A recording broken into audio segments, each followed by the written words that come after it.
Então, nós vamos, neste momento, buscando aquietar nossos pensamentos,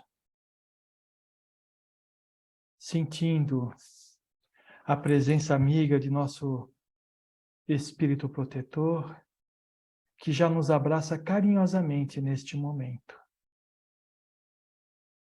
Nós vamos percebendo a entrada no nosso lar dos guardiões, que vão fazendo uma limpeza completa, não só no ambiente, mas em nós mesmos.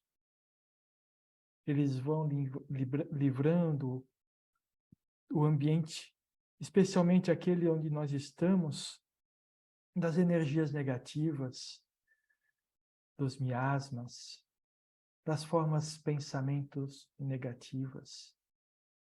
Tudo aquilo que possa prejudicar a harmonia do nosso lar, a nossa harmonia. Nós vamos sentindo as equipes dos veludos que estão do lado externo do nosso lar, criando uma proteção fluídica, evitando assim que espíritos menos esclarecidos possam vir a perturbar o nosso encontro desta noite. E junto com o nosso Espírito Protetor, nós iniciamos nossa jornada para encontrar nosso Pai. E juntos vamos encontrando as equipes que trabalharão conosco, as equipes que ficarão na sala do acolhimento de amor, nos ajudando a compreender e a expor os nossos pensamentos, sentimentos e experiências com relação ao texto de hoje, as equipes que trabalharão na Câmara de Passes, junto com cada um dos médiuns que trarão os benefícios para todos os assistidos à noite de hoje. Nós vamos caminhando e nos sentindo cada vez mais leves, mais tranquilos, mais harmonizados com este plano espiritual, com esta equipe de espíritos bondosos que nos cercam neste momento. E nós vamos encontrando Maria, a mãe de Jesus, que nos aguarda sorridente e nos recebe de braços abertos, abraçando amorosamente a cada um de nós. E nós vamos sentindo este amor, que vai nos tornando cada vez mais tranquilos. Maria nos carrega no colo e nos leva até o nosso Mestre Jesus. E à frente dele, nós vamos agradecendo a todos os ensinamentos que ele nos deixou, todos os exemplos que nos servem como guia nos dias de hoje.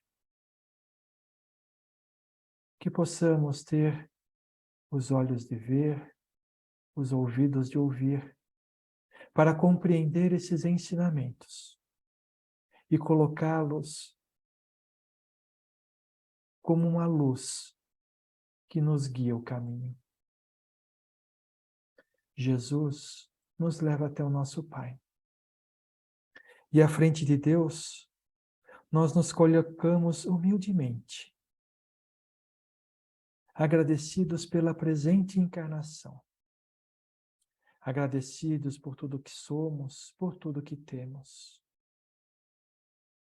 agradecidos pelas oportunidades de aprendizado que surgem na nossa vida, que muitas vezes, ao nosso ver, parecem problemas, mas são lições.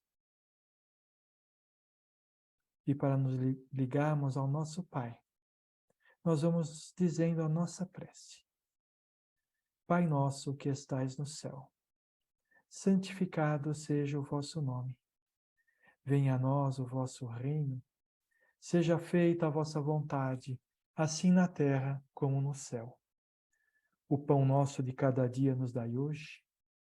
Perdoai as nossas dívidas, assim como nós perdoamos aos nossos devedores. E não nos deixeis cair em tentação, mas livrai-nos de todo o mal, agora e sempre, que assim seja. Que possamos ter um encontro repleto de novos aprendizados, repleto de trocas de experiências que engrandecem a cada um de nós. E que possamos, no final, estarmos melhores do que quando aqui chegamos. Graças a Deus e graças a Jesus.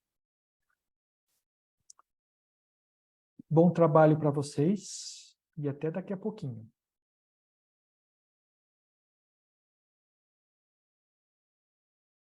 Muito bem. Estão todos bem? Sim. Ah, agora sim. Fiquei preocupado agora. Falei assim, cara, tá todo mundo bem? Ninguém responde. Eu falei assim, acho que não tá, né? Então tá bom. Estamos na última semana do ano, né? E normalmente, né, geralmente as pessoas quando chegam no fim do ano, na passagem do ano, fazem um monte de promessas para si mesmas, né? Para que a vida mude, né? E são tantas promessas, mas tantas promessas, que a gente não consegue cumprir nenhuma, né? Porque a gente não sabe no que focar, né? Então, hoje nós vamos conversar um pouquinho, e aí no final a gente a gente vai ver no que a gente vai focar esse ano para que a gente tenha uma vida mais feliz, né? Uma vida mais equilibrada. Não posso prometer que a gente vai ficar sem problema, porque vida sem problema não é deste mundo ainda. Um dia vai ser. Então, que a gente já saiba aceitar o que a gente tem pela frente. Então, vamos lá. Antes da gente ler o texto, né, que a gente costuma ler, é preciso que a gente se prepare para o que a gente tem hoje. Tá? Por quê?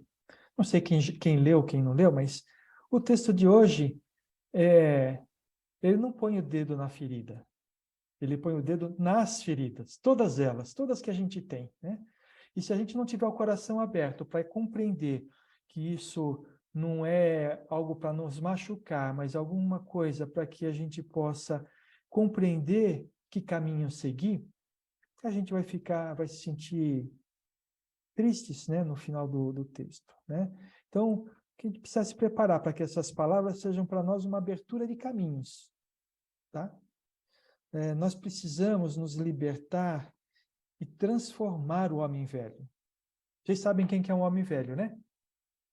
É aquilo que nós fomos até o minuto anterior que nós estamos falando, né? Nós temos que transformar esse homem velho, né?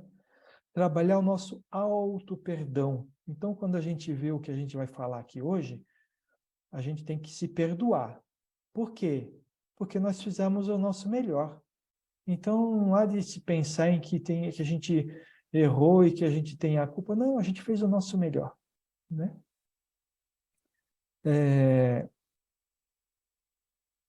Deixa eu ver aqui. A gente tem que trabalhar o auto-perdão para que a gente não se transforme, não transforme os presentes que a gente vai receber hoje da espiritualidade em chicotes para autopunição. Falando assim, o pessoal já está tudo com medo, né? Quem não leu fala assim, meu Deus do céu, hoje a coisa vai ser feia, né? Então, vamos lá, abra o coração. Entenda as palavras de hoje como um caminho para a libertação. Acolha-se a si mesmo. E lembre-se, você poderia ter continuado a viver a vida de ilusão que sempre viveu, até bem pouco tempo atrás. Mas hoje, escolheu buscar mudanças para conquistar a felicidade. É por isso que nós estamos aqui, não é? Não é verdade? Então, se a gente escolheu esse caminho, o que ficou para trás é só experiência, sem culpa, tá bom? Então, vamos ver? Olha como é legal. Eu lembro, quando a Ana Cláudia falou da cachorrinha dela, eu lembrei logo do título do nosso texto aqui. Viver não dói. E nós vamos falar sobre vida. Emmanuel falou o seguinte: os verdadeiros mortos estão sepultados na carne terrestre. Quando eu li isso daí, eu falei assim, caramba, que coisa legal, né? Porque a gente acha que a gente está vivendo a vida, não é isso? Mas não, nós não estamos vivendo a vida. Nós estamos aprendendo, nós estamos na escola, né? A gente, quando era pequeno, ia para a escola, ir para a escola era um pesadelo, né? Porque o bom mesmo era quando a gente voltava da escola, ia para a rua brincar, fazer alguma coisa. Aí assim a gente estava vivendo. A mesma coisa aqui, né? Quando a gente encarna, a gente está preso, está morto. Para o espírito nós estamos mortos. Por quê? Por uma série de motivos que a gente vai falar daqui a pouquinho. Mas vamos lá. Morto não é aquele cuja vida física expirou. A morte é simples passagem do espírito para a vida em outro plano da existência. A reflexão que se propõe neste capítulo é que a morte, aqui entendida como ociosidade, ausência de vontade, inexistência de sentido de vida, indiferença, preguiça, vitimismo, falta de esforço, descrença generalizada, pode sepultar a criatura ainda na experiência física.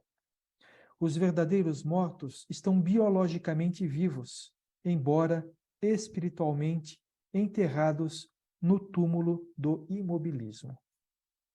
Alguns permanecem no inferno da culpa, em virtude dos erros cometidos, ao qual se acham irremediavelmente condenados por Deus, esquecidos, porém, de que a justiça divina, ainda de mãos dadas com o amor, sempre abrindo portas para a recuperação do equivocado, o que se dará através do arrependimento, do compromisso com sua transformação interior e da reparação de seus enganos. Outros vivem como fantasmas da revolta, exatamente porque a vida não lhes atendeu às expectativas de felicidade, que, na verdade, não souberam construir a partir da aceitação da realidade, seguida do esforço para transformá-la naquilo que era possível.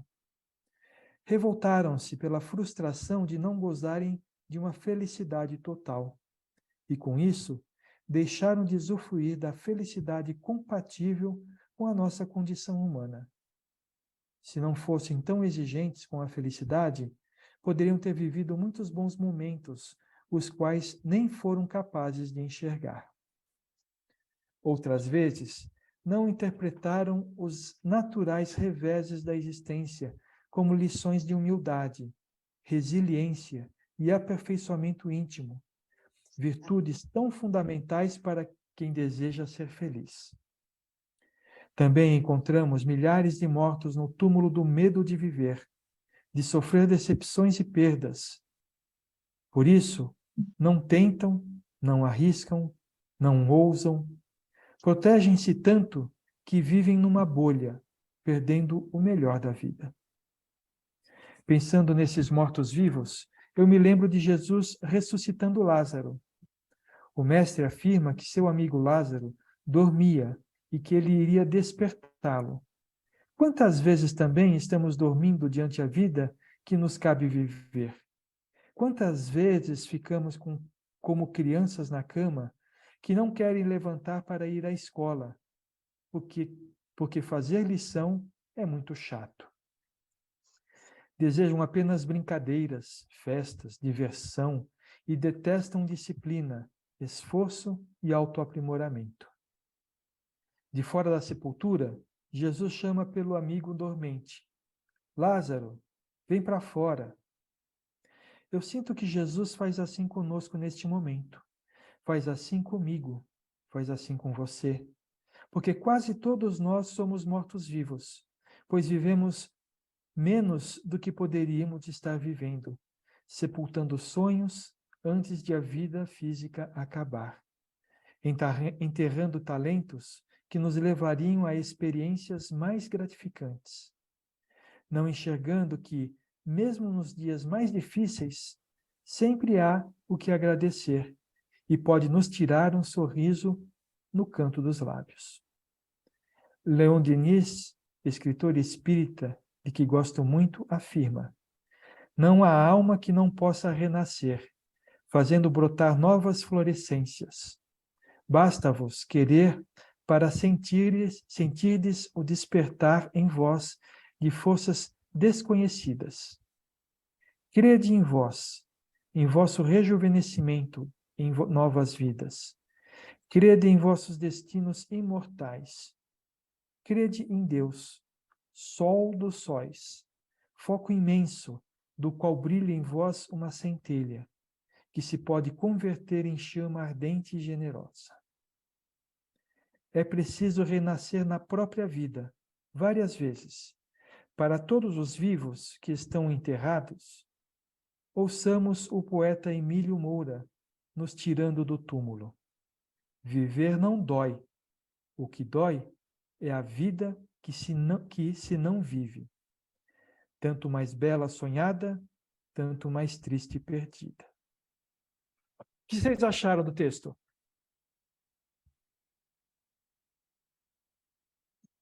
Doeu? Doeu. Eu falei que Doeu. doía, né? Mas viver não dói. O texto mesmo já disse, né? É. Na realidade, né, esse texto aqui, ele é muito bacana porque a gente tem duas formas de olhar para ele. Olhar para aquilo que está errado e aquilo que a gente pode fazer certo. Se a gente olhar para o que Por está isso que errado... eu li duas vezes. Eu li duas vezes, Sérgio. Que a primeira eu fiquei meia atrapalhada, né?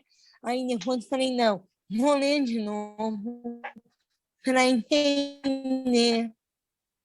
É verdade. Então você, Ana, não fica triste com você, porque a primeira vez que eu li esse texto aqui, eu falei assim, meu Deus, o que eu vou falar para esse pessoal? Porque se a gente olhar com isso daqui, a gente está morto, não é verdade? Morto-vivo. Morto. Mas, na verdade, é assim mesmo. Não vamos falar que nós estamos mortos-vivos 100% da nossa vida, né? Não é isso também que a gente fala, né? Mas a gente se torna morto-vivo no momento em que um desafio na nossa vida aparece e a gente se deixa derrotar por esse desafio. Isso. Esse é o momento que a gente vira morto-vivo. E nesse momento, a gente opta pela tristeza e não pela felicidade. É isso que eu consegui compreender desse texto. Mas a gente precisa transformar isso dentro da gente. E não vai transformar assim no estalar de dedos. Por quê? Porque a gente viveu a nossa vida até agora assim. Então é difícil mudar. Mas não é impossível. Sempre é possível. Então o que a gente precisa ver é entender cada parte que ele está falando aqui e olhar para dentro de nós, para a gente compreender por que isso afetou tanto a gente? Por que esse texto afetou tanto a nós? Né? Se ele afetou, é porque aquilo que está escrito aqui fala exatamente aquilo que passa por dentro de nós. Então, se a gente analisar o texto, a gente vai ter aí, daqui, nós estamos na quarta, temos quinta, sexta, sábado, para a gente programar o que a gente vai fazer no ano que vem.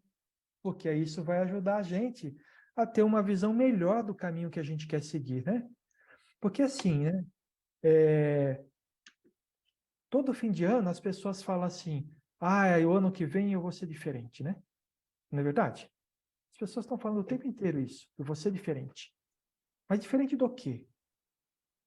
Se a gente não sabe o que é que está ruim em nós, o que precisa ser melhorado, como é que eu vou mudar para um lugar, para um jeito melhor, né?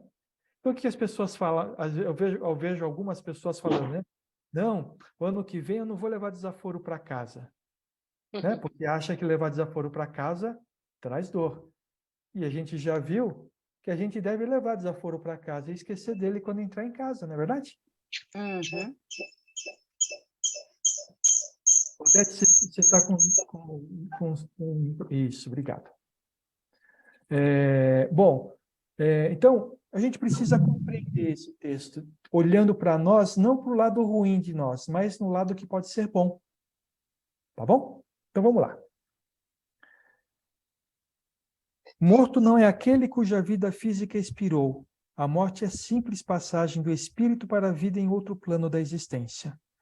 A reflexão que se propõe neste capítulo é de que a morte aqui entendida como ociosidade, ausência de vontade, inexistência de sentido de vida, indiferença, preguiça, vitimismo, falta de esforço, descrença generalizada, pode sepultar a criatura ainda na existência física. Os verdadeiros mortos são biologicamente vivos, embora espiritualmente enterrados no túmulo do imobilismo. Quando a gente fala em imobilismo, a gente fala assim, não, eu não sou não estou imobilizado, eu sou ativo, eu trabalho, eu faço um monte de coisa. Mas vamos tentar entender. Ociosidade. Quem se sente ocioso? Algumas vezes, ou a maior parte do tempo. A gente mais se fica ocioso do que trabalha, na verdade. Tá bom, legal. A Leda levantou a mão, eu já volto no que você está falando. Fala, Leda. Eu me sinto, porque eu não tenho... faço as coisas, os serviços da casa, volto, mas às vezes à tarde eu não tenho nada para fazer, e eu não saio à toa, não gosto de sair à rua à toa. Uhum. Então, eu sou uma pessoa que fica em casa, ociosa. Certo. Posso ler, não é? Eu leio, às vezes eu vejo um filme, mas a maior parte do tempo não é assim. Entendi. Alguém tem mais alguma coisa a falar? É Eu isso, acho eu que esse também. é o ocio... desculpa. Pode falar, Ana, depois a Solange fala. Não, eu me sinto ociosa agora, né? Porque eu sempre trabalhei o dia inteiro. Eu saía 6h, 6h30 da manhã e voltava às 6. Eu não sabia o que era ficar em casa. E agora, nesses 3 meses, 4, às vezes bate uma ociosidade. Eu preciso achar alguma coisa. Uma coisa para Também fazer. vou ler, eu leio. Eu leio. Quando eu me sinto assim, eu vou ler. Eu vou arrumar alguma coisa para limpar, porque eu não tenho hábito de ficar em casa, né? Há 35 anos trabalhando assim. Tá certo. Alguém gostaria de... Pode falar, Leda. Então, eu estou numa outra fase da vida, porque eu já trabalhei o dia inteiro, já criei os filhos, eles já casaram, já estão fora de casa, eu moro sozinha. Então, agora, não sei o que fazer, não é? Não sei o que fazer. Mas essa fase toda da minha vida Já foi, já ficou lá para trás. passou, já ficou lá atrás. Tá certo. Bom, Então, agora eu vou... Glaucia, deixa a Solange falar, que ela já se estremelicou 2 vezes lá, agora é a vez que... não, eu aguardo, não tem problema. Pode Então fala, falar, Glaucia. Glaucinha. Eu não estamos escutando você, Glaucia. Agora sim, escutamos. Eu acho que essa ociosidade que o texto quer dizer é uma ociosidade na questão da evolução, entendeu? Num crescimento espiritual, de ajuda, porque aí a gente é tomado por os afazeres do dia, muito trabalho, e aí, no final, a gente está no ócio e também na falta de parada para se autoconhecer, então acaba que a gente acaba tendo um ócio conosco mesmo eu entendi isso aqui do texto. Você está olhando, está vendo o meu papel aqui? Ou... Eu não. Ih, rapaz. Eu achei. Mas, Sérgio, Oi. eu entendi a mesma coisa que a Gláucia. Eu entendi que eu trabalhei 30 anos remunerados e eu estava no ócio. E hoje eu entendi como eu trabalho, eu pratico mais a caridade dentro da minha casa, né? Então, eu vejo que hoje eu não estou mais no ócio, né? Então, porque eu tenho tempo, além de eu praticar essa caridade, eu também tenho tempo de me rever. Tenho, com a lição que eu estou tendo, eu tenho tempo de me rever, o que eu preciso modificar em mim, o que eu posso modificar, o que eu já modifiquei. e o que eu tenho que chegar, até onde eu tenho que chegar, o que Deus quer de mim. Então, eu entendi igual a Glaucia. Por isso que eu esperei todo mundo falar, porque eu falei, oh, será que eu estou entendendo errado? Eu entendi o ócio nesse lado, no lado da evolução nossa. Mas é isso mesmo. Na realidade, nós estamos falando do lado espiritual, né? Para o lado espiritual, tanto faz se você é um executivo ou se você é uma pessoa que cata lixo na rua. O lado espiritual, é do lado espiritual que nós estamos falando. Então, a Ana, ela estava ociosa até 4 meses atrás, e aí veio uma lição na vida dela, e ela saiu da ociosidade, porque ela está trabalhando com afinco no entendimento desse desafio, trabalhando com afinco na autotransformação, no autoconhecimento. Então, ela está saindo da ociosidade agora, né? A Leda, da mesma forma, trabalhou um bocado. E agora ela sempre teve contato, pelo que ela fala, com estudo, com o lado espiritual. Mas agora ela está se dedicando. Então, agora ela está saindo da ociosidade. A Solange está dividindo a ociosidade material com o trabalho espiritual. Então, ela também está saindo. Então, todos nós passamos parte da nossa vida na ociosidade espiritual. O que significa? A gente está passando pelos desafios da nossa vida sem tirar lição nenhuma deles. E hoje em dia, para cada pedra que aparece no caminho, a gente para, olha para a pedra, olha de um lado e aprende com ela. Pode ser uma coisa mínima, mas aprende. Então, nós estamos saindo da ociosidade agora. Então, gente, nós não estamos tão mortos assim, tá bom? Tudo bem? Tudo certo? Tudo bem. Então, o que me marcou aí nesse texto, viu, Sérgio? Foi o que Jesus fala para Lázaro, né? Então, Jesus também fala para nós, sai para fora o que você tem de bom, o que você tem de melhor, né? Em prol seu e em prol do próximo. E esse pedaço aí me deixou muito, muito comovida. Ausência de vontade. Quem sofre de ausência de vontade? Depende. Ó, agora vocês já sabem, hein? Lado espiritual, né? Só não tem ausência de vontade do lado espiritual. Será que nós não temos? Não, me despertou esse ano essa parte espiritual. Eu tenho tido mais sede de conhecimento, de ler, de tentar entender, e isso está me dando mais gana mesmo para aprender. Agora estou lendo outro livro, que é esse aqui. Os estudos dos livros que nós fizemos. Olha a grossura dele. Jornada dos Anjos, Sandra Carneiro, pelo Espírito de Lúcio. Então, eu comecei a ler esse aqui também. Eu estou bem motivada agora com as leituras espíritas, com os ensinamentos. Os livros que nós estudamos, né, Sérgio? Os livros que nós estudamos. Mas eu vou deixar vocês brabas comigo de novo, tá bom? Mas eu estou falando do lado espiritual. A ausência de vontade não é ausência de vontade de estudar, porque, queira ou não queira, muitas vezes a gente precisa, às vezes, dar um tempo nos estudos para poder absorver o que a gente estudou, né? Porque o que a gente vê nos livros é muita filosofia, é um monte de portas que se abrem, e a gente precisa saber o que fazer com aquilo. Então, às vezes, precisa passar um tempo de maturação de todo aquele conhecimento que a gente recebeu, para que, sim, nós colocamos em prática na nossa vida.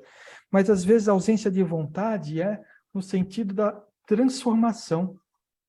Quantas vezes a gente já não falou assim, sabe, as coisas vão acontecer na nossa vida e aquela pressão ao nosso lado vai aumentando, e aí você dá vontade de explodir, meter o pé no peito daquela pessoa que está te enchendo a paciência, e aí você fala assim, deixa para lá essa questão da autotransformação. Quer dizer, não é assim que acontece, mas de repente acontece, numa explosão nossa, acontece alguma coisa que você está combatendo, né? E porque você você sabe que não deve fazer, mas você fala assim, eu não vou segurar isso comigo, e põe para fora. É nesse tipo de coisa que a gente está falando, né? A ausência de vontade de manter o nosso foco naquilo que a gente precisa transformar, né? Está um pouco ligado com a ociosidade? Está um pouco ligado com a ociosidade, sim. Mas por quê? Ociosidade também não é falta de vontade? Você não fica ocioso porque você tem vontade de fazer as coisas? Então, está ligado também, tá? Uma coisa que me pegou bastante, inexistência de sentido da vida. Muitas pessoas sofrem disso, né? Não, eu sei o que eu quero da vida. Sabe mesmo? Espiritualmente falando? Quando a gente fala espiritualmente falando, você deixa de lado tudo que é material, né? Não, eu vou trabalhar para ter dinheiro, para me aposentar e ter uma... Não, esquece isso. Isso é um meio de você aprender. Mas estou falando inexistência de sentido da vida, sentido espiritual da nossa vida. A gente já conseguiu descobrir? Porque, não, aí vamos àquele lado filosófico. Não, o sentido da vida é a gente progredir espiritualmente. Isso é bonito falar, mas a minha vida, qual que é o sentido da minha vida nesse sentido maior, nesse aprendizado maior que é a evolução espiritual? A gente sabe. A gente sabe qual que é os buracos que a gente cai no nosso caminhar? Sem saber isso, fica difícil a gente dizer para que caminho que a gente vai. Sem saber onde que estão os buracos, como é que eu vou desviar deles? Eu estou cego, né? Dirigindo, né? Estou dirigindo com os olhos fechados e eu quero desviar de todos os buracos do caminho. Não vou conseguir. Então, eu preciso abrir os olhos. E aí, o abrir os olhos é buscar esse sentido da vida. E quando a gente fala em sentido da vida, esquece aqueles que convivem com a gente.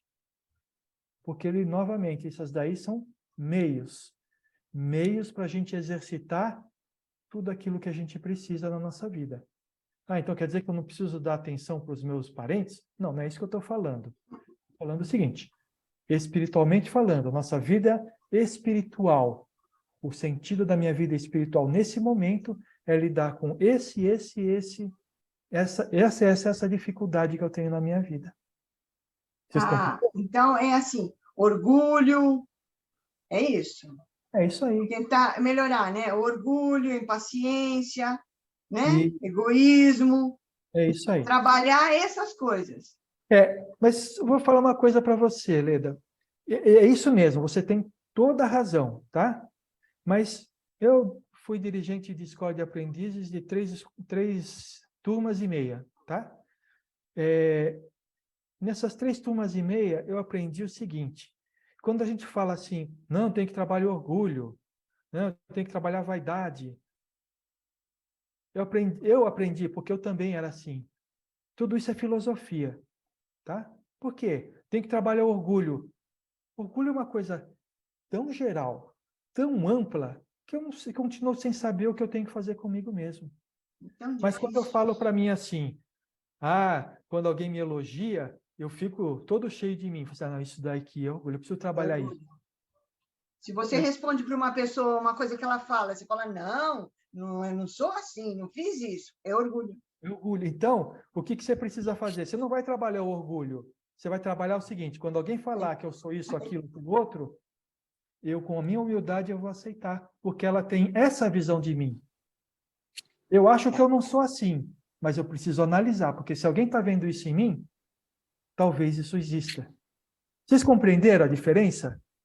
Agora, se você fala assim, eu vou trabalhar o orgulho, sei lá de que forma o orgulho se manifesta em mim, mas a hora que eu vejo alguma coisa que eu percebo que tem que ser modificada, eu posso até associar isso ao orgulho, mas eu já sei o que eu preciso trabalhar.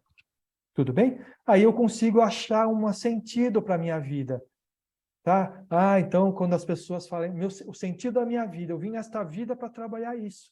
As pessoas vão me criticar e eu vou aceitar a crítica, sem brigar. Quer dizer, estou dando um exemplo aqui, né? Não é que todo mundo vai ter que fazer só isso na vida, tá? Cada um sabe onde que vai doer mais o calo. Tudo bem? Alguma pergunta? Tá doendo, não tá, não? Eu vou falar que para mim esse doeu. danado desse orgulho, esse danado desse orgulho pega no pé da gente. Mas para mim doeu quando eu li isso daqui, porque muitas das coisas que tem aqui eu estou combatendo em mim. Ah, mas você fala as coisas aí, legal, você traz luz nas conversas, com todo o estudo que você teve. Que estudo não é bom, eu estou brigando comigo mesmo, estudo para mim poder me melhorar. Então, eu estou nesse caminho com vocês. O que eu estou falando aqui é coisa que eu estou tentando aplicar para mim mesmo, tá bom, gente? Não pensam que eu sou a luz que vocês estão pensando, não, tá bom? Mais uma vela tremulante ao vento, tá bom? Então, vamos lá. Vitimismo. Eu fui tentar entender, eu já descobri que uma das coisas que eu tenho que combater em mim é o vitimismo, tá? Aí eu fui tentar entender o que é o vitimismo e fui procurar na internet, né? Sabe como é que é? A faculdade de internet ensina tudo para todo mundo. Vitimismo, vocês sabem o que é ser vitimista? Eu vou ler aqui. O vitimista é quem assume a postura de que as coisas lhe acontecem e ele nada pode fazer. É como um navio solto na tempestade, sendo empurrado pelas ondas e pelo vento, totalmente desgovernado, e que nada pode fazer a respeito. Para o vitimismo, ele não é o agente das próprias ações, nem da própria vida, mas apenas vítima passiva de um universo, de um governo, de uma sociedade, de um grupo, ou de qualquer coisa que sempre contra ele conspira. Quando eu li esse negócio aqui, eu falei assim, eu me enxergo aqui em várias situações, né? Só que eu falei assim, bom, mas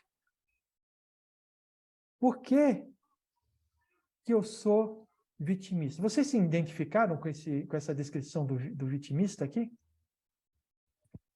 Se identificaram? Mais ou menos, Solange? Mais ou menos. Gente, Em algumas tudo que eu estou falando situações. aqui não significa que a gente é cada uma dessas coisas no nível máximo da coisa, né? Mas muitas vezes a gente se faz de vítima. E a gente já aprendeu que nós não somos vítima de nada, porque se acontece conosco hoje, é porque a gente já fez acontecer no passado para outro, não é isso? Em algum dos nossos passados. Então, nós não somos vítimas. Ninguém é vítima. A gente se coloca como vítima. Por que a gente faz isso? Vocês sabem? Gostei. A Solange foi na manifestação dela. Só. É isso mesmo. Olha, Proteção? É uma proteção? proteção pode ser, mas a gente já estudou, quer dizer, eu estudei um pouco de psicanálise e o vitimismo ele aparece ao longo da nossa infância, tá? A criança se faz de vítima. E quando Para se chamar atenção? É o que eu ia falar, para chamar atenção. Eu ia falar isso. Quando ela Talvez, para se faz chamar de vítima, atenção. o que acontece com aquele bando de adulto tudo bobo, né? Sai tudo correndo e vai lá e É, que delícia isso, não é verdade? às vezes, talvez por carência, a gente faça isso, se faça de vítima para as pessoas se voltarem assim, perceberem a nossa existência, né? Porque às vezes no frigir do dia a dia, a gente é tão expansiva, faz aqui, faz ali, faz acolá, e chega uma determinada hora, talvez que a gente acaba se fazendo de vítima para prestar atenção em você. Talvez seja isso. Eu penso assim. Mas é isso mesmo, né? E assim, quando a gente era criança, quando era bebezinho, todo mundo achava bonitinho isso, e todo mundo falava. Aí a gente foi crescendo, foi virando marmanjo. Aí você, caramba, continuar nessa história, já deixou de ser engraçado quando a gente vira adulto. Então, hoje em dia, ser vitimista ajuda? Não. Não mesmo. E aí, a gente está falando das coisas assim, como a Solange falou, né? Quando a gente passa por um momento que a gente está, sei lá, quando a gente cansa da luta, né? A gente se fica vítima da luta do dia a dia. Mas a gente se torna vítima também quando a gente fica doente, Eu ia falar isso. A As gente- doenças psicossomáticas, né? Isso, Forma de chamar atenção. isso. Sabe, a gente faz assim, a gente se torna vítima de Deus. Por que que Deus permite que isso aconteça comigo? Não é verdade? A gente se torna vítima das situações que estão à nossa volta. Sabe, a gente esquece, e é para esquecer mesmo, né?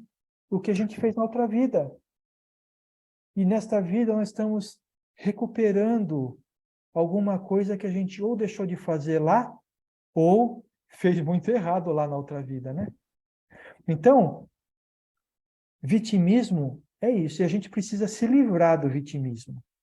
Porque o vitimismo deixa a gente estagnado, né? Em vez de a gente estar lutando para resolver a situação, ou para passar da melhor forma pelaquela situação, porque às vezes ela não tem solução, né?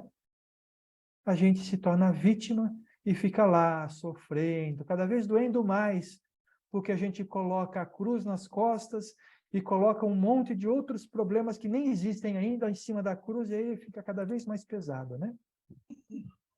Legal. Tudo bem por enquanto? Tudo bem. Mas olha, novamente, a gente entende agora que o vitimismo não ajuda a gente. Então, nós precisamos transformar esse pensamento vitimista para um pensamento ativista. Eu vou ser ativo na solução dos meus problemas. Tem um ditado que é o seguinte, que a gente não deve se preocupar nunca. Nunca a gente deve se preocupar com um problema. Por quê? Se o problema tem solução, em algum momento a gente vai achar a solução do problema. Então não adianta se preocupar. E se ele não tem solução, não adianta se preocupar, não é verdade? Vai em frente, ele não tem solução mesmo. Então a gente precisa pensar nisso. Ser ativo na nossa vida. Eu quero determinada coisa, então eu vou trabalhar para isso. Ah, mas tem muita pedra no caminho.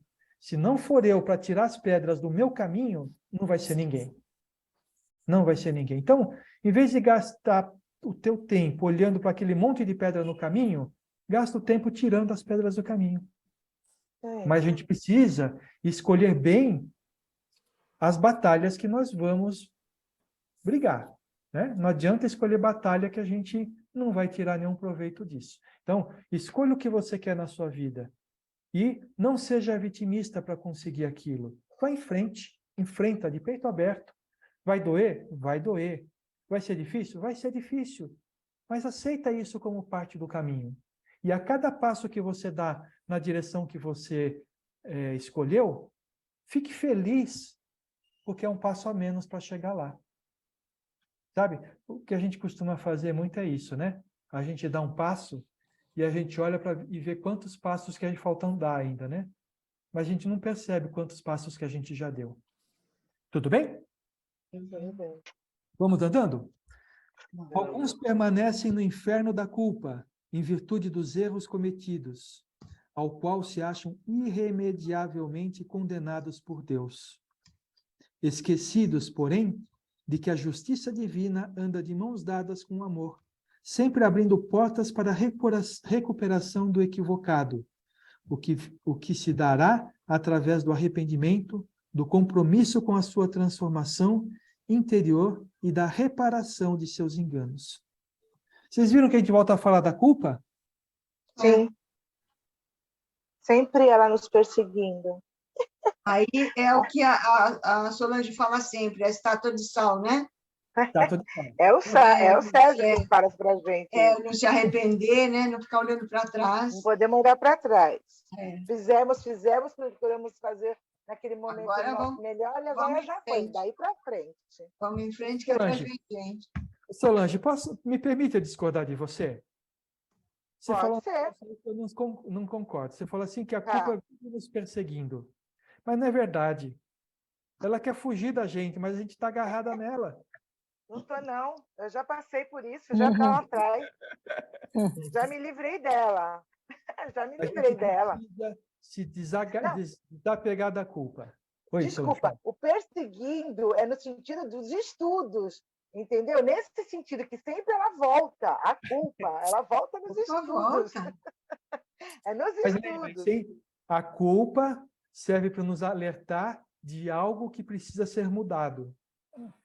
Então, ela é benéfica para a gente. Ela só é maléfica quando você agarra ela e fala assim, ai, minha culpa, fica comigo, minha culpa. Aí não funciona. Tá bom? Sim, sim. Aí vamos falar um pouco mais da culpa. Como que a gente está no nosso trabalho do auto-perdão?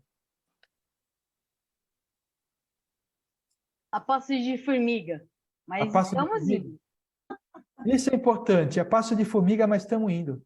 Estamos Isso é indo. importantíssimo, gente. Sabe? Significa que a gente já percebeu que necessitamos desse auto-perdão. Porque se a gente não sair, se a gente não se auto-perdoar, a gente vai continuar agarrado na culpa. E a culpa nos transforma em estátuas de sal. Lembrando do Tarzan, né? A culpa é aquela que faz com que a gente não salta do cipó para ir para a próxima árvore.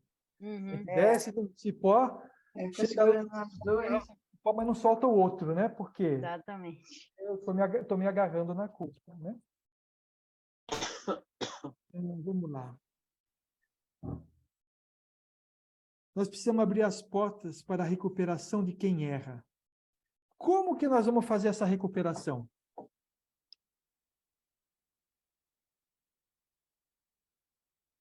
A recuperação de quem erra, perdoando a pessoa, no caso, Nós estamos falando de nós mesmos, né? de nós Como que a mesmos. gente vai fazer a nossa recuperação do erro que a gente cometeu? Está escrito aí no texto. É o outro perdão? Através do arrependimento. Primeiro, sem arrependimento, a gente não sai do lugar. Mas só o arrependimento não ajuda. Do compromisso com a sua transformação interior, aí sim, nós já estamos fazendo alguma coisa. E da reparação dos seus enganos. A gente precisa reparar os enganos.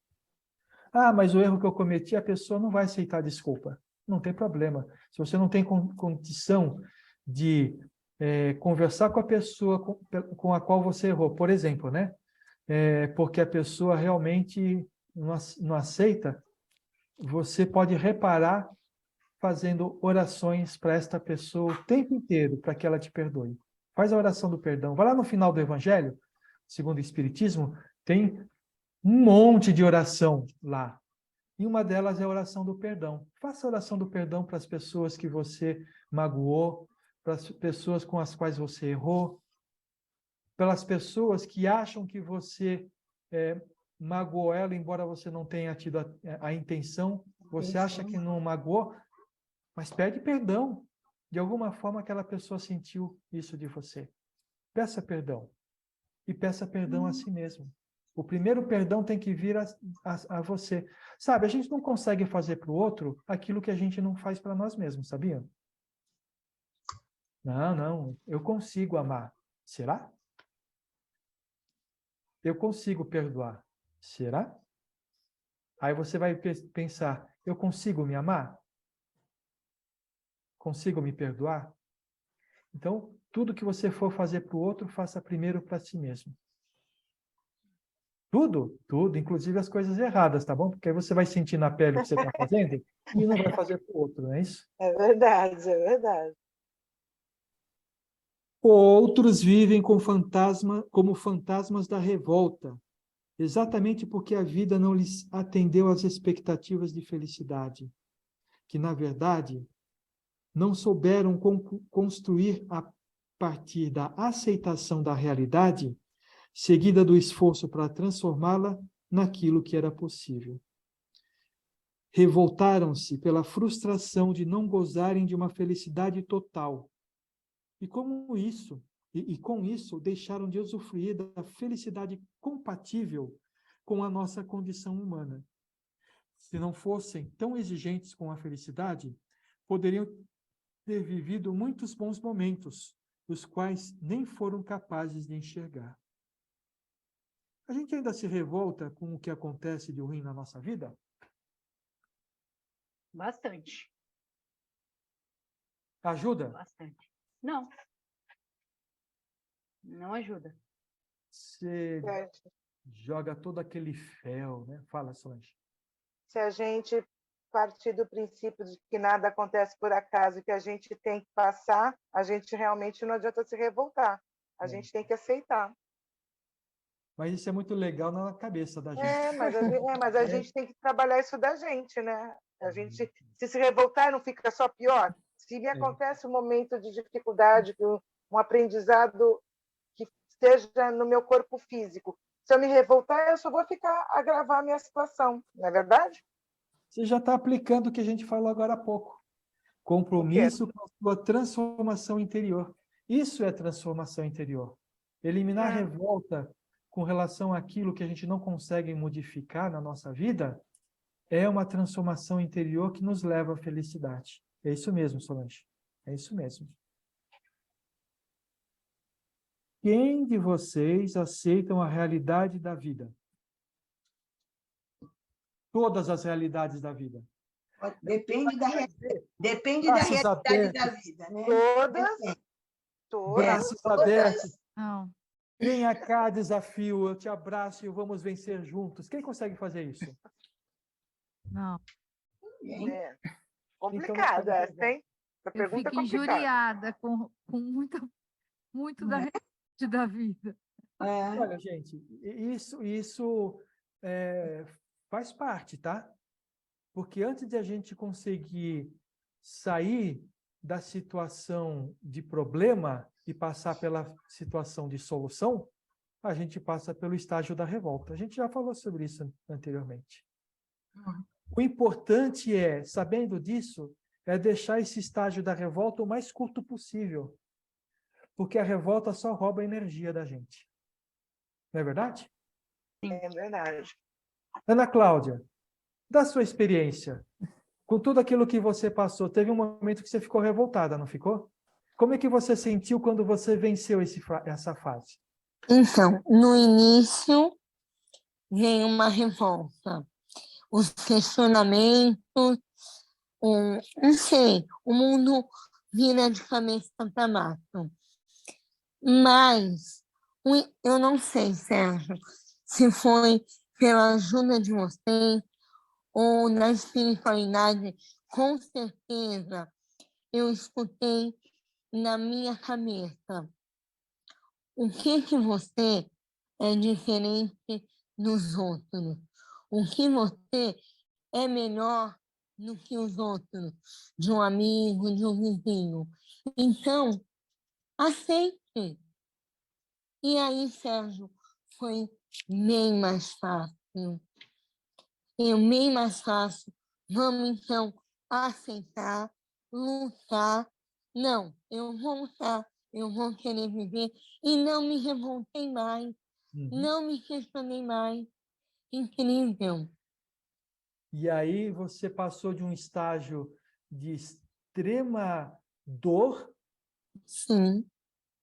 A dor física não sumiu, porque você passou por ela, mas a sua dor emocional diminuiu a um nível suportável, não é verdade? Até a física, se você quer saber. Ah, é? Até a física. Eu tinha tanta convicção de tudo que eu suportava. Não, é para passar. A Valéria, então, que minha salvadora, e então vai mais fácil. Quando a gente entende, tudo flui mesmo. Muita gente, quando a gente fala dessa forma, né, fala assim, é muito fácil falar para quem não está passando pela dificuldade que eu estou passando. Muita gente pensa dessa forma. E é por isso que eu pedi para a Ana Cláudia passar a experiência dela, porque... Sérgio, eu nunca tinha feito nenhuma cirurgia, nunca tinha acontecido nada. Eu fiz 2 cirurgias graves em 1 mês.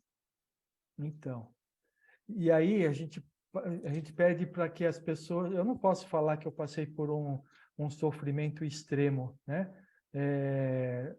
Então, por isso que eu pedi para a Ana Cláudia, porque ela passou por um sofrimento grande. E o depoimento dela mostra que isso é possível. A gente ter uma dificuldade muito grande e a gente conseguir fazer um clique no nosso pensamento, na nossa mente, e esse clique vai nos ajudar a suportar com muito mais facilidade todas as dificuldades que a gente vai enfrentar, né? Hoje é só gratidão. É muita, assim, em tudo na vida, nas coisas diárias, em tudo é gratidão, porque a gente vê o quanto a nossa vida é preciosa, quanto nós amamos, né? É. Não sei. Não sei. Sem ir para um lado muito tão extremo, né, do sofrimento, falando da revolta ainda, ele fala assim: revoltaram-se pela frustração de não gozarem de uma felicidade total. E com isso, deixaram de usufruir da felicidade compatível com a nossa condição humana. Felicidade total a gente não vai ter nessa vida, vocês concordam? Concordo hoje. Hoje.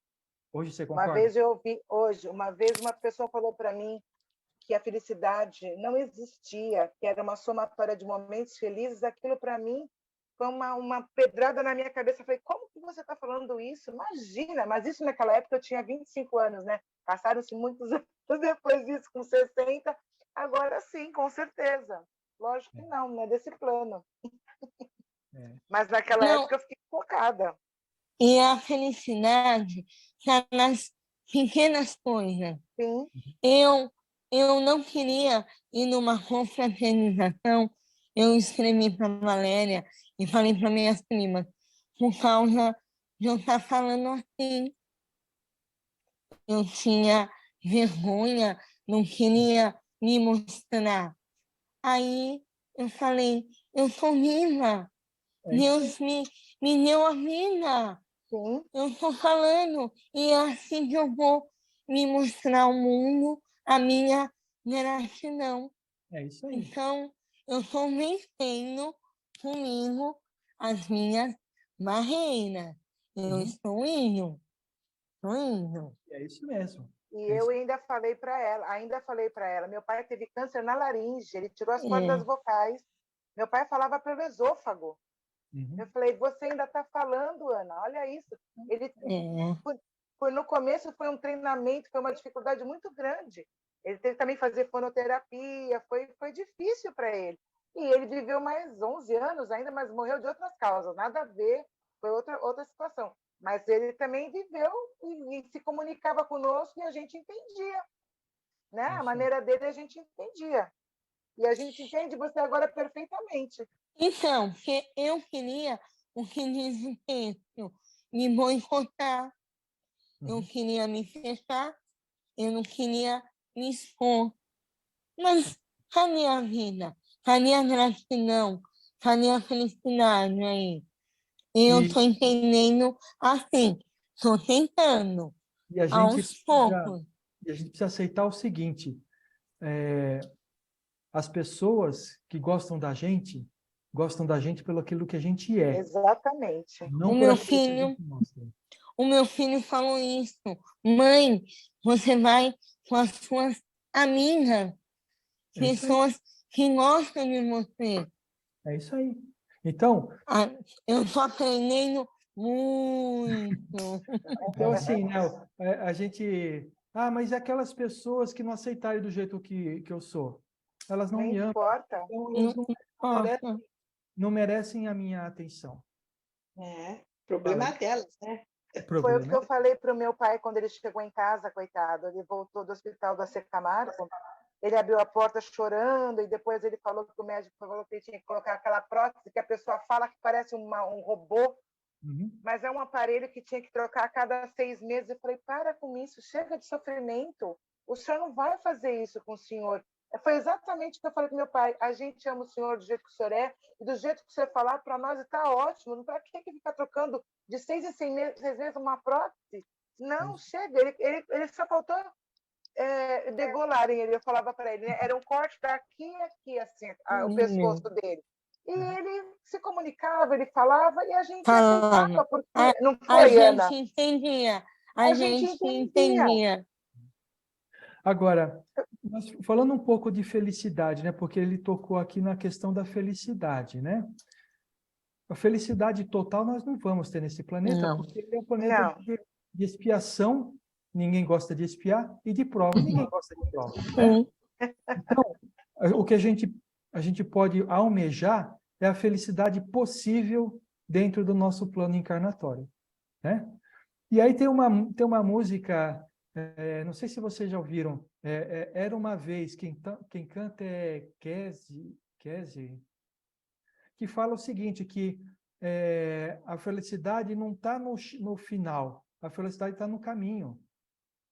A cada passo que você dá, você tem um momento feliz. Agora, se a gente deposita a nossa felicidade no final, a gente vai ficar triste o caminho inteiro, e Uhum. quando chegar lá, vai ser um momento tão efêmero que não valeu a pena a gente caminhar.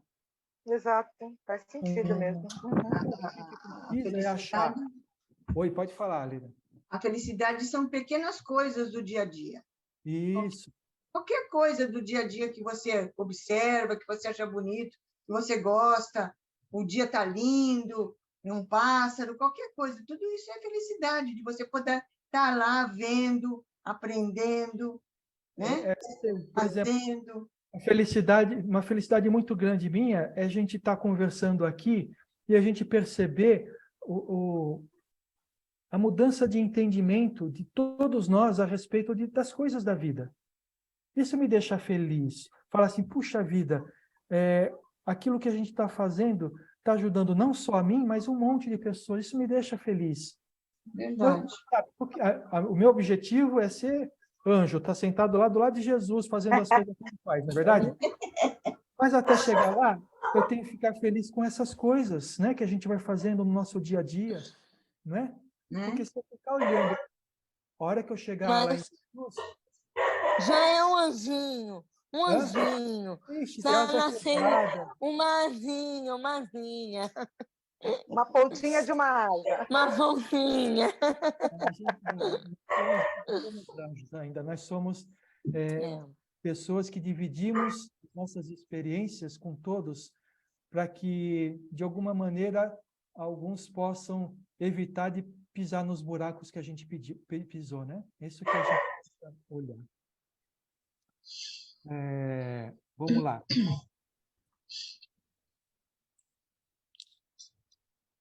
Eu me perdi aqui. Também encontramos milhares de mortos no túmulo do medo de viver, de sofrer decepções e perdas. Por isso, não tentam, não arriscam, não ousam, protegem-se tanto que vivem numa bolha, perdendo o melhor da vida. Bom, eu não vou perguntar, Triste, mas né? a Ana Cláudia já acabou de explicar que ela estava entrando nessa bolha, e ela saiu da bolha. Triste. Mas a gente... Nem na farmácia eu queria ir comprar um remédio de vergonha. Exatamente. Você se livrou disso. Medo de viver, de sofrer decepção. A gente tem isso? Tem. Sim. Tem, né? Sim. Bastante. Não tem, Não, Solange? eu não tenho. Eu confesso que eu vivo o meu dia, eu não penso nisso. Eu vivo o dia normalmente, eu não fico pensando se eu vou sofrer uma decepção ou não. Honestamente, não me passa pela cabeça esse sentimento. Eu vou falar em código com a Solange, tá bom? Pode falar abertamente. Eu vou falar em código com a Solange. Nós conversamos no outro dia e você falou da sua dificuldade em fazer determinado tipo de trabalho por determinado tipo de pessoa. Isso daí não é um medo de que a coisa não dê certo? Caramba, tu vai ter que falar abertamente, porque eu não me lembro o que foi que eu falei. Ai, meu Deus. A gente fala depois. Tá bom. Não tô Mas lembrada. assim, a gente tem as coisas que envolvem a nossa vida que vão trazendo medos. Sabe? vai nos trazer... nós temos traumas que impedem que a gente faça alguma coisa. Esses medos que a gente está falando. E nós temos que nos libertar desse medo, desde que aquilo que a gente queira fazer seja do bem, né? Claro, né? Senão é bom ficar com medo mesmo. Mas não adianta ficar, mas não adianta ficar pensando nisso, porque isso vai acontecer, esses medos vão acontecer, né? Essas decepções vão acontecer, a gente querendo, esperando, não esperando, na nossa vivência do dia a dia. Sim, sim. Na realidade, o medo faz parte da nossa vida. E o medo é extremamente positivo. Sabe por quê? O medo nos alerta que nós estamos indo por um caminho ou desconhecido, ou que nós já passamos uma vez e não deu certo. Queremos passar mais. Vai servir para nos alertar de que presta atenção no que você está fazendo. Mas a gente precisa usar da coragem para enfrentar aqueles medos que nos prendem, ou que nos imobilizam, que nos tornam ociosos, ou que faz como está falando aqui, né? Medo de viver, medo de sofrer decepções e perdas. Então a gente precisa ter coragem. A coragem é uma ferramenta muito importante nesse momento. Como falou Ana Cláudia, eu não sou diferente dos outros. Os outros passam por isso, então também vou passar. Claro, tem um monte de medo. Ela tinha um monte de medo, mas ela enfrentou os medos, assim como a gente enfrenta os nossos medos. A Solange vai para um escafundeco lá que eu vou te contar. Mas ela subiu o morro semana passada com 8 policiais com fuzil. 8. Fui tirar 3 crianças do Morro do Pacheco. 8 policiais com fuzil. Vai vendo, meu coração onde foi. Mas ela enfrentou. Ficar com medo, ela ficaria dentro de casa e ia perder o emprego. Agora imagina o que acontece na gente no lado espiritual. O medo de enfrentar o que nós somos. Enfrentar, que eu quero dizer, não é brigar, mas transformar, né? Não é verdade? Quantas coisas a gente não faz para que a gente possa viver em felicidade? E isso acaba criando em nós determinadas atitudes e posturas que não são boas para nós.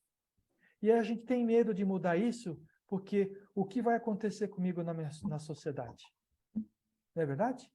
Então a gente deixa de ser a gente para ser aquilo que os outros querem que a gente seja.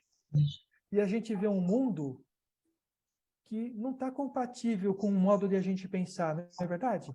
Tanta violência, tanta desarmonia, uma polarização gigantesca. Agressividade, todo mundo é muito agressivo. É para esse mundo que eu estou me transformando? Ou quero me transformar para um mundo diferente? Um mundo diferente não vai ter tudo isso.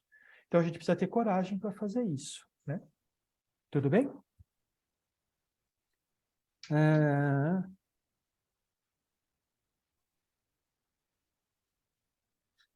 Aí falou, pensando nesses mortos-vivos, eu me lembro de Jesus ressuscitando Lázaro.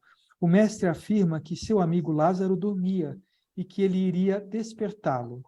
Quantas vezes também estamos dormindo diante da vida que nos cabe viver? Qual é a vida que nos cabe viver?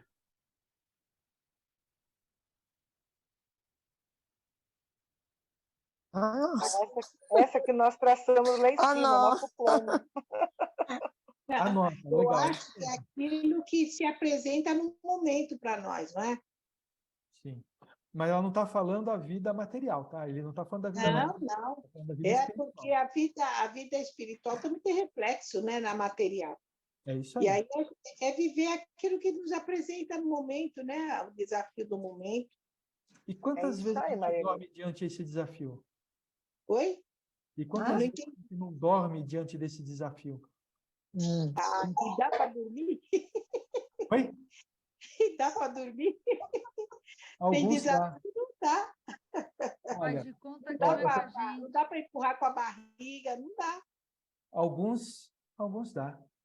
Não estou falando de desafios da nossa vida, das nossas responsabilidades, da nossa vida material. Eu estou falando Desafios da nossa responsabilidade, da nossa vida espiritual, aquela que diz respeito somente a nós. Mas eu penso assim, Sérgio, esses desafios materiais fazem com que a gente cresça espiritual, porque dá para você rever o que está acontecendo, não é? A todo momento você está perguntando por que eu preciso, por que eu estou passando isso, né? Não é porque é por que eu estou passando isso. Então tem um fundamento, eu estou passando isso porque eu preciso ser mais isso, mais aquilo, trazer à tona minhas qualidades mais, né? Então sempre uma coisa atrelada na outra, né? Eu não penso separadamente a vida material com a espiritual. Elas são uma reflexo da outra, né? Então, e é isso mesmo. E eu concordo com você que a nossa vida material, ela nos traz, nos dá aqueles tapas para a gente levantar e ficar na linha, não é isso? Quando você menos espera. E o que eu quero dizer é o seguinte, né? E quantas vezes a gente continua caminhando na direção do erro porque a gente está dormindo para enxergar. A Maria Elisa falou o seguinte, ela não está dormindo perante aquilo que a vida tem trazido para ela, porque ela está enfrentando e se questionando o porquê que eu estou passando por isso e o que eu preciso transformar em mim. Então, ela não está dormindo perante a vida. Mas quantas vezes, em algumas coisas, a gente não fica dormindo, né? E aí, o que Jesus faz?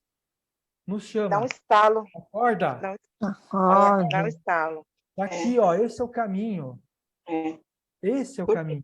Muitas vezes, Sérgio, as pessoas falam assim, eu falo por mim, né? Paciência, paciência. Um pouquinho de... Eu tenho uma prima que fala assim para mim, mais um pouquinho de paciência com a tia, mais um pouquinho de paciência. Aí eu falo até para a Valdez, meu Deus, eu estou cansada dessa palavra, gente, não fala mais dessa palavra. Eu estou vivendo a cada dia o meu dia, da melhor forma que eu posso, tratando todos da melhor forma que eu posso, fazendo o melhor de mim.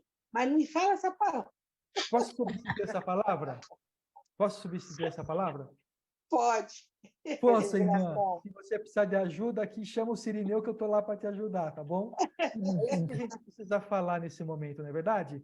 Porque paciência todo mundo tem, até um determinado limite. O que a gente precisa é de força, né? Porque às vezes as nossas forças dão aquela fraquejada. É isso aí. É força, é coragem. Coragem, mas isso é ruim? Se a gente se acha melhor do que Jesus, a gente vai achar que isso é ruim. Mas até Jesus, no momento de carregar a cruz dele falhou. Ele caiu. E teve o Cirineu para ajudar ele. Não foi? Então, por que no momento de carregar a nossa cruz, a gente acha que não pode cair? Que a gente não precisa de ajuda, né? Não, precisa de ajuda sim. E todos nós recebemos ajuda. É claro que ninguém vai conseguir resolver os problemas que a gente tem. Mas que receber aquela palavra amiga, aquela palavra de força, vamos lá, estamos juntos, estou orando por você, estou vibrando por você, você vai conseguir, nós estamos aí, não é isso? Vai nos trazer essa força, porque o pensamento, ele tem o poder de criar não só para nós, mas para os outros também. E falando sobre Jesus chamando a gente para dormir, para dormir não, chamando a gente do nosso... Eu já estou com sono, Sérgio, já está me chamando. A gente ouve sempre falar o seguinte, que Jesus é o caminho, a verdade e a vida. Né? A gente não ouve sobre isso? Novamente é filosofia, não é bacana? Puxa, que bacana, Jesus é o caminho, é a verdade e a vida, né? Se a gente acredita que Jesus é o caminho, a verdade e a vida, por que será que... Deixa eu me perder aqui. Por que será que nós não seguimos ele com todas as nossas forças?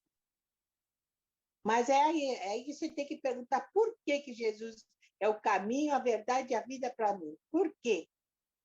Por quê? O que me chama a atenção na vida dele, nos exemplos dele, para eu poder pôr na minha.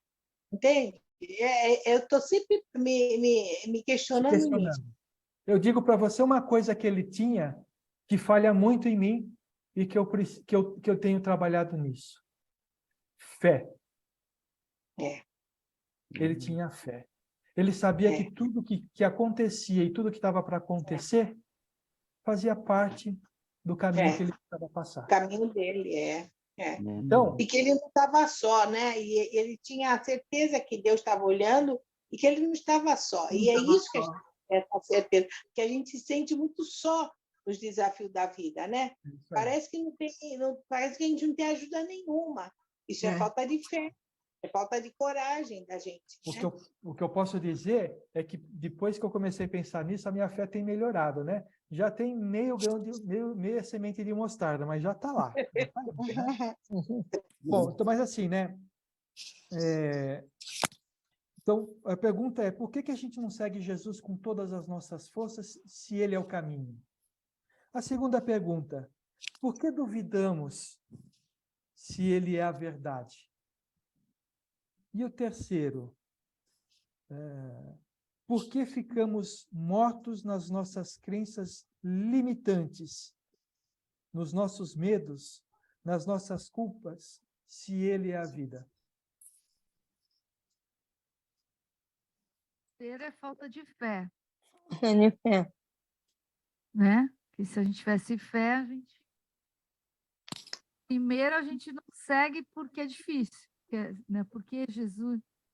Porque é lindo, né? Mas é difícil de seguir. A Ele é segunda, difícil de seguir? qual que é a pergunta? Ele é difícil de seguir? Não, Ele é fácil de seguir, mas só quem não, está é muito... difícil colocar em prática, né?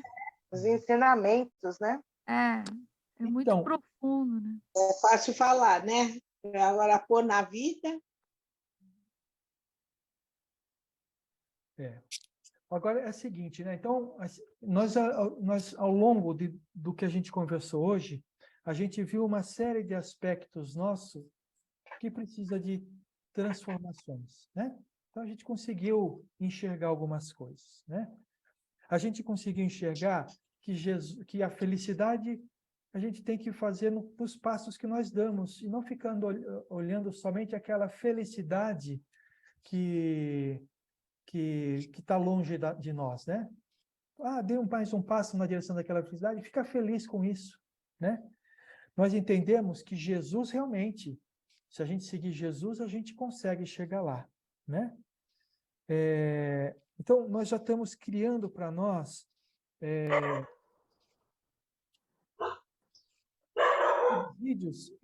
subsídios para a gente... Não é o meu. Nós estamos criando subsídios para a gente criar o nosso plano, o plano para o ano que vem. Não precisa escolher tudo da vida, gente. Escolha somente uma ou duas coisas que está mais pegando e trabalhe aquilo o ano inteiro, sabe? A gente consegue transformar pela repetição das coisas boas na nossa vida.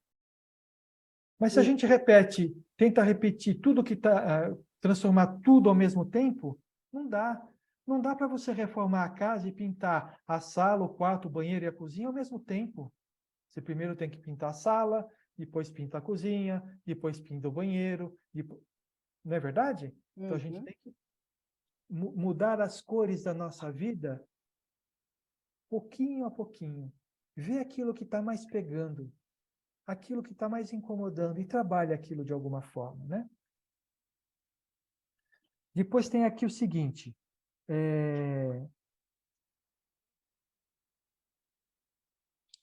vou para o encerramento aqui. A gente precisa pegar tudo isso que a gente conversou e falar o seguinte, quando que a gente vai aprender a viver e sermos felizes com o que nós temos?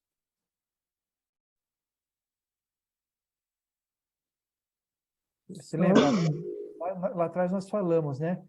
O problema é que a gente quer uma felicidade que não está ao nosso alcance. Mas você sabe, Sérgio, quando a gente está passando pelos desafios, a gente começa as pequenas coisas, né? Eu vejo essa moça, Ana, eu não sei qual é o desafio dela, mas eu sei que ela está passando por um desafio. Eu estou passando por um desafio, muitos aí que não se colocaram. Mas nesse período do desafio, a gente aprende a se satisfazer com pequeniníssimas coisas, não é? Porque a gente vê assim, nossa, olha como é tão bonito esse pedacinho, essa fasezinha, no meio daquele turbilhão. Então, eu percebo assim que a gente não precisa de muito para ser feliz. Né? Aquela coisinha no meio do desafio faz a gente, sabe, respirar.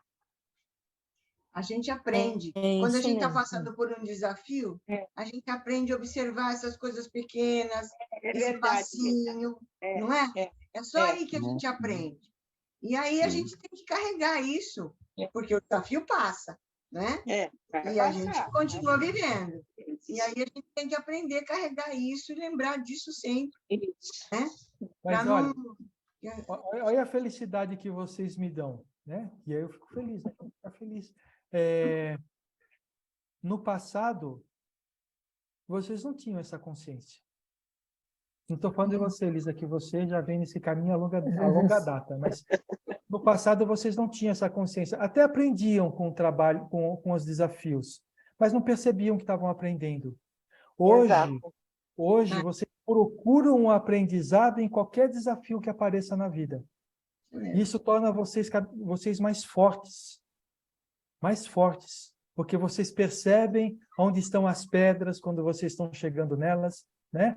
E não estão usando mais essas pedras para tropeçar, estão usando essas pedras para transformar em degraus para você crescer. Estamos colocando em prática. Desculpa, né? você pode... Nós estamos colocando em prática. É isso aí. O que a gente está, o desafio, aquele aprendizado. O que a gente aprendeu com o desafio, a gente coloca em prática. É isso aí. Nossa, em prática. Muito. Então, eu tomei assim. O que nós estamos falando agora é tudo baseado nos ensinamentos de Jesus, não é verdade? Então, aquilo que eu falei agora há pouco, vocês estão fazendo. Vocês estão seguindo Jesus. Estão seguindo a verdade dele. Vocês estão seguindo o caminho dele. Estão seguindo a vida que ele propôs. Ah, mas é 100%? Não. Mas antes a gente ia, Deus dará, né? Fazia o que dava na cabeça, não se preocupava. Mas hoje nós estamos direcionando a nossa vida para um caminho que a gente já entendeu que vai nos levar à felicidade mais facilmente, mais rapidamente, né? Então, que fiquemos felizes com isso, né? Mas uma coisa, a gente precisa cada vez mais enxergar que o que acontece conosco não é um problema, mas sim é uma oportunidade de aprendizado. Então, quando a coisa acontecer, sabe, você fala assim, ah, meu Deus do céu, resolvo um e aparece outro. Não pensa assim. Opa, eu aprendi com um e já está vindo outra lição. E o que eu vou aprender com isso? É essa mudança de atitude mental que a gente precisa ter com os desafios que aparecem na nossa vida. Nós não temos problemas, nós temos lições. Se a gente enxergar dessa forma, a gente para de ser vitimista. Né? Para de ser vitimista. E a gente começa a olhar para a solução do problema junto com as lições que a gente precisa aprender com ela. Né? E para encerrar, a vida, a felicidade estão dentro de nós. Nós não vamos sufocá-la com a tristeza daquilo que está fora do nosso alcance obter. Ou seja, a felicidade está dentro de nós.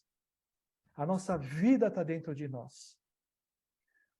A nossa tristeza, ela aparece quando a gente olha para fora e quer pegar alguma coisa que não está ao nosso alcance. Ó, bebê. A gente coloca o bebê lá no berço, né? Aí você coloca aquele monte de brinquedo para o bebê. Ele pode ficar brincando com os brinquedos dele. Mas ele vê um brinquedo que está no chão e ele passa o tempo inteiro chorando porque ele não consegue pegar aquele brinquedo. Verdade? Verdade. Então vamos pegar os brinquedos que estão ao nosso alcance e brincar com eles para transformar a nossa vida melhor. Para nós sermos mais felizes.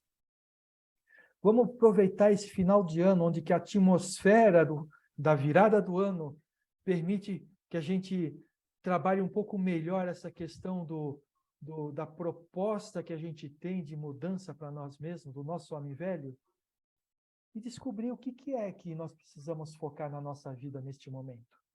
E trabalhar isso. Uma, duas coisas, vocês escolhem. Eu só aconselho a não pegar tudo da sua vida, porque vocês não vão conseguir mudar tudo na vida de vocês. É verdade. Nesta vida, vocês podem esquecer. Nós não vamos chegar no nível de Jesus. Dificilmente a gente vai sair do nível que nós estamos. Tá Eu bom? nunca tive essa pretensão. Muita pretensão, Né? é muita pretensão. Né? Tudo bem? Tudo. Alguém tem alguma coisa a acrescentar? Alguém quer fazer algum comentário sobre a página de hoje, sobre tudo aquilo que a gente viu? Eu achei muito interessante. No começo parecia que ia ser muito difícil, né? Mas nós desenvolvemos bem, com um professor fantástico à nossa frente, que nos orienta muito bem, nós conseguimos desenvolver o assunto muito bem, eu acho. Olha, eu faço as palavras da Lena as minhas. E pensei a mesma coisa. Eu achei que ia ser complicado, mas esse mestre, essa asinha que está crescendo, nos ajudou muito. Lena, você está linda hoje. Mudou o cabelo, você está linda hoje. Ó, eu vou falar para vocês, eu posso agradecer a vocês, Eu vou chorar. porque vocês me ajudam no meu desafio, né? Que é trabalhar o orgulho, tá bom? Obrigado porque vocês estão falando, mas nada disso aqui, nada do que a gente conversou seria proveitoso se vocês não dividissem com todos as dificuldades que vocês passam. É assim que a gente aprende. É assim que a gente aprende, com as nossas dificuldades e com as dificuldades que a gente vê os outros passando, né? Então, É bem interessante essa dinâmica, né? quando a gente vê, quando a gente olha para nós e fala assim, nossa, que difícil que é a minha vida. E aí a gente, numa conversa dessa, percebe que tem gente que passa por desafios que, no nosso ponto de vista, é muito maior do que o nosso, a gente abaixa as orebas, né? E fala assim, deixa eu ficar com a minha cruz, porque a da outra é mais pesada. Isso, É verdade. É verdade. é isso mesmo. Legal. Muita verdade mesmo. Muito bom. Vamos encerrar, então, gente? Vamos. Então, tá bom. Então, nós vamos, neste momento, agradecer a toda a espiritualidade maior que esteve conosco durante esta noite, este encontro, nos ajudando a nos transformar, a entender o caminho que nós seguimos e aquilo que podemos fazer para transformá-lo.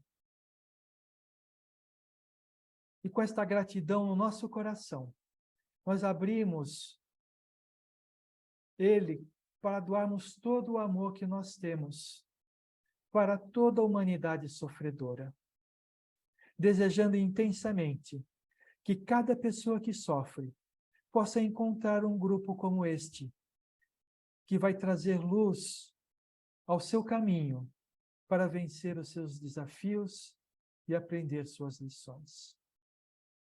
Nós envolvemos o nosso querido Brasil, que passa por momentos tão tribulados, mentalizando a posse do novo presidente no dia 1º, independentemente de seus ideais, de suas ideologias, independentemente do que nós pensamos e acreditamos, que no dia 1º possa ser um dia de muita paz, em que os brasileiros possam meditar no que eles possam fazer pelo próximo, e não no que os outros possam fazer por cada um. Nós vamos vibrando pela Ucrânia, para que as pessoas que ali vivem possam se sentir fortalecidas, que possam suportar esses desafios pelos quais passam, mentalizando todo o hemisfério norte, especialmente Estados Unidos, Canadá, Europa, que vem sofrendo com ondas de frio que vem tirando vidas. Pelas cidades do nosso país, que estão sofrendo com as chuvas intensas, ceifando vidas, que as pessoas que estão desabrigadas, que estão sofrendo com estas chuvas, possam encontrar força para vencer esses momentos, que possam encontrar pessoas que as ajudem com recursos para seu sustento, para a sua vida. Nós vamos vibrando pelo nosso lar, trazendo muita luz a todos aqueles que convivem conosco, para que a harmonia possa estar na nossa vida. E assim, agradecidos a Deus, a Jesus, a Maria e a toda a espiritualidade amiga por este encontro, nós vamos encerrando. Que possamos estar reunidos na próxima semana para mais um acolhimento de amor. Graças a Deus e graças a Jesus.